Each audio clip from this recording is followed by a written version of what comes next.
18ویں صدی کے آخر پہ یورپ میں زائنسٹ موومنٹ کا آغاز ہوا۔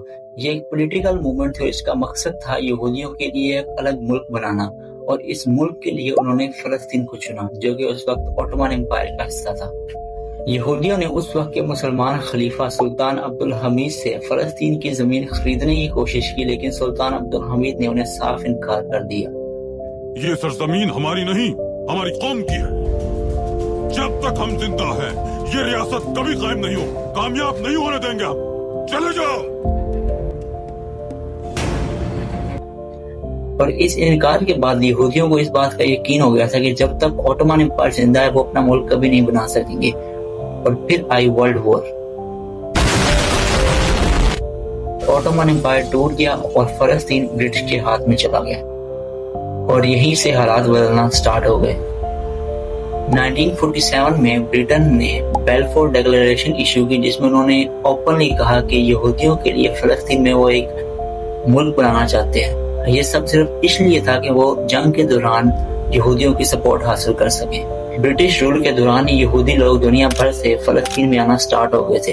ان کے پاس تب بھی پیسہ تھا تو انہوں نے لوکل فلسطینیوں سے ان کی زمین ڈبل ٹرپل ریٹس پر خریدنا شروع کر دی، لیکن یہ صرف ایک خریداری نہیں تھی بلکہ ایک سائلنٹ ٹیک اوور تھا۔ جب ورلڈ وار 2 ختم ہوئی اور ہٹلر نے ہزاروں یہودیوں کو مارا تو یہودی اور بھی تیزی سے فلسطین میں بسنا شروع ہو گئے۔ فلسطین میں لڑائی اور جھگڑے اور بھی بڑھنے لگے، اور 1947 میں یونائٹڈ نیشن نے ایک پلان دیا جس کے مطابق 55% حصہ اسرائیل کا اور 45% حصہ فلسطین کا، اور جیروسلم کو انٹرنیشنل سٹی ڈکلیئر کیا گیا تھا، مطلب کہ کسی کا بھی نہیں، نہ فلسطین کا نہ اسرائیل کا۔ 14 مئی 1948 کو اسرائیل نے خود کو ایک آزاد ملک ڈکلیئر کیا، لیکن اگلے ہی دن عرب کنٹریز ایجپٹ، جارڈن اور سیریا نے اسرائیل پر حملہ کر دیا۔ سوچو، ایک نیا بنا ملک وہ ان تینوں سے جیت گیا۔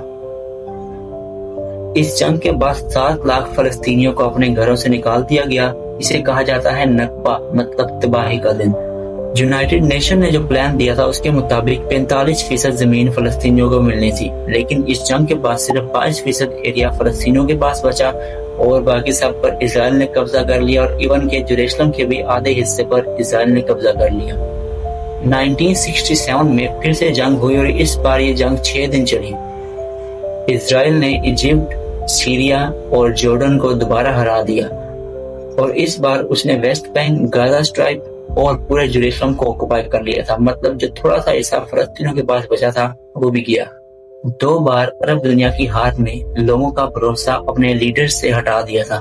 تب اخوان المسلمین جیسے ریلیجیس گروپس نے کہا کہ یہ مسلمانوں کی ہار نہیں بلکہ کچھ کرپٹ نیشنلسٹ لیڈر کی ہار ہے۔ اسی سوچ کے ساتھ حماس کا بھی آغاز ہوا تھا، جو بعد میں غزہ میں ایکٹیو ہو گیا۔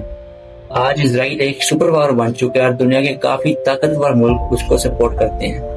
فلسطین میں صرف غزہ، ویسٹ بینک اور چھوٹا سا حصہ بچا ہے، وہ بھی پوری طرح ان کے کنٹرول میں نہیں ہے۔